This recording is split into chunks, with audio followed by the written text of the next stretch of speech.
boys are pretty proud of that performance, I imagine. Yeah, I'm really proud of the boys. They hang in there till the last minute, so can't fail the effort. Should you have won that game?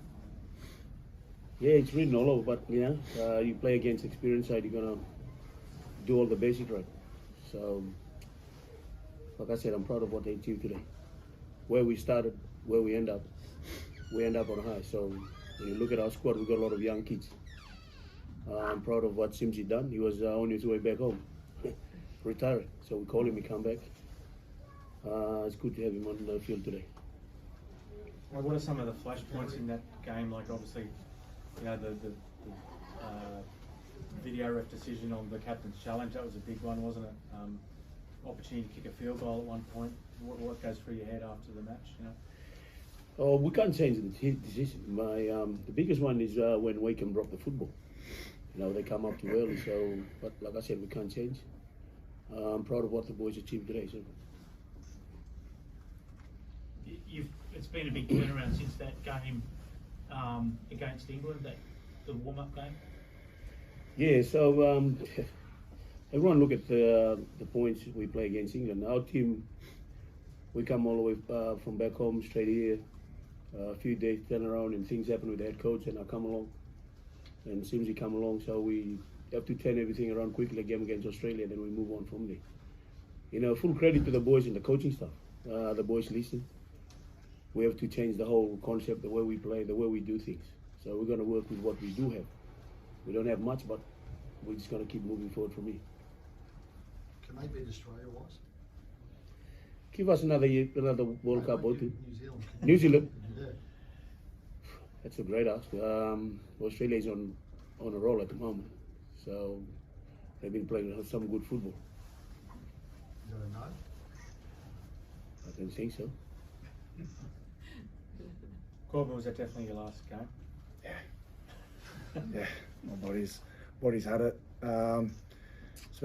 Spent a couple of years living away from my son now, so it's time for me to go home and be hands-on dad again. Looking forward to it. Like I said, 6 months ago, I made the decision to retire at the end of the year, and I already had ruled myself out of the World Cup.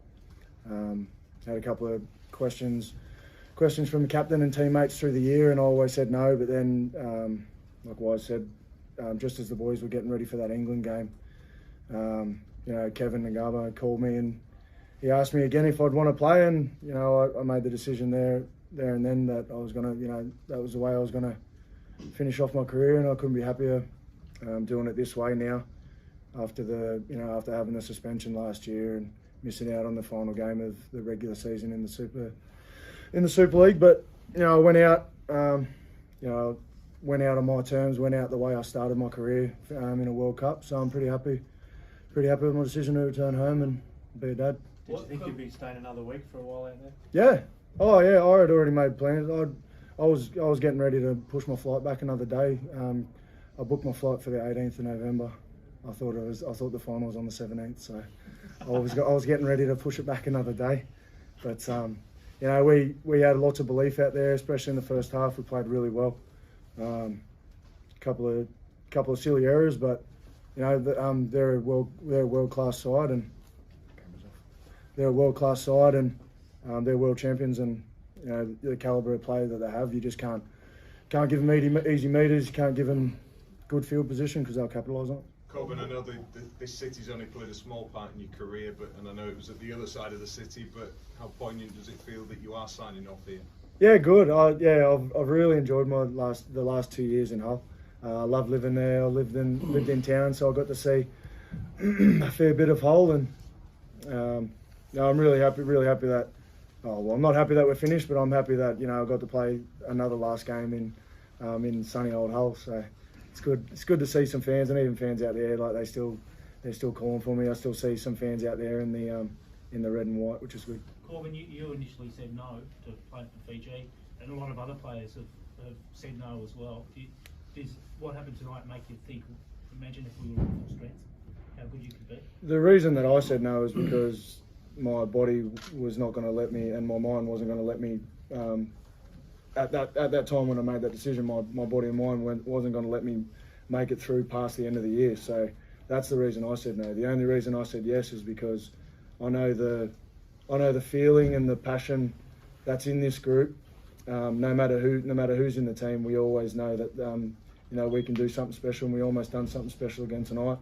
I'm sure a few people out there were really surprised about the first half, but we weren't. We knew that if we played our brand of footy and we played the way we want to play and minimalise the Kiwis to what we did in that first half, we knew we'd be in a good position. But like I said, they're a class calibre side, and they've got strike across the park, and that's just what happens with good sides. If everyone was available, you might have been able to, Oh, I can't really speak on that, man. I can only speak on the crew that we've got here, and as a senior player of the Fiji Bati now for the last for the last 10 years, and seeing the calibre of boys that we've got coming through is, it's exciting for the Fijian Rugby League.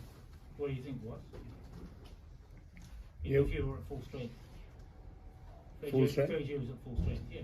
Well, with different story. They got experience, that's why they go over the line. So they hang on to the football and play football. Like Korbin said, we done 2 mistakes in the first half, they score points. We done 2 more mistakes again, they score points. So that's the way it is. Wise, it's been 3 consecutive semi-final efforts for Fiji. It's been an amazing run over 12 years, hasn't it, for the Bati to make Yeah. it? The thing that got me, because most of our players come over from Fiji. They come across and get developed by NRL play. Most of the island boys are born either on the Samoa or they are born in Australia or New Zealand.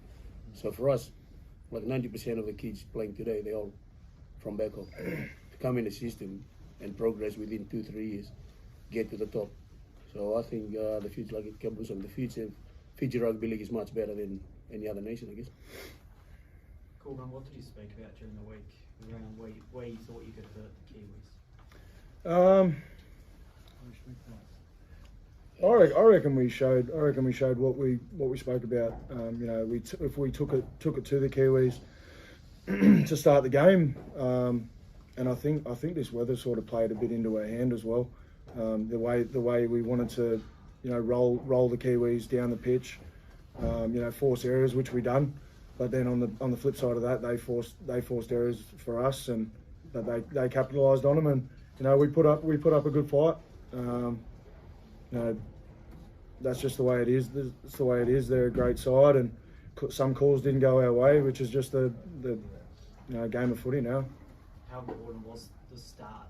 Probably them starting a bit slow and you getting on top of them. Oh, I don't think they started slow. I think we just come out with a lot more vigour in some of the things that we done. Don't get me wrong, they played really good footy in the first half, but I feel like we had the opportunities and we took control of the game when we needed to. But then it's the little lapses that you can't have against sides like that.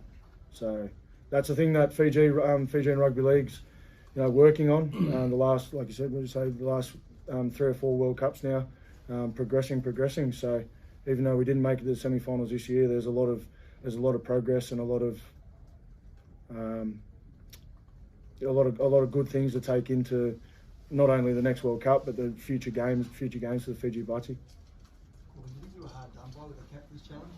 Big moment in the game. Which one? The one that they got, the penalty. I'm not saying anything about that. I'm not going there. Go and swing. Yeah, I'd love to, but I don't know if I'm officially allowed to say it or not.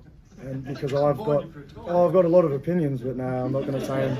I'm not going to say them just yet. I'm going to wait until I'm well and truly clear. Maybe 23. Maybe 23. How hard is it to take that decision? Which one?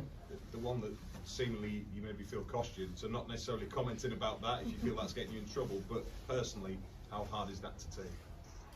I don't think it was any one decision that lost us the game.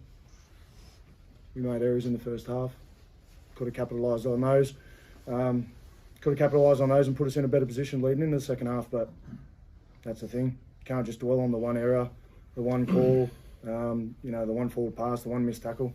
Everyone makes mistakes, and everyone has a good game, everyone has a bad game, and we all dwell and we all live in each other's glory. And that's the good thing about this side.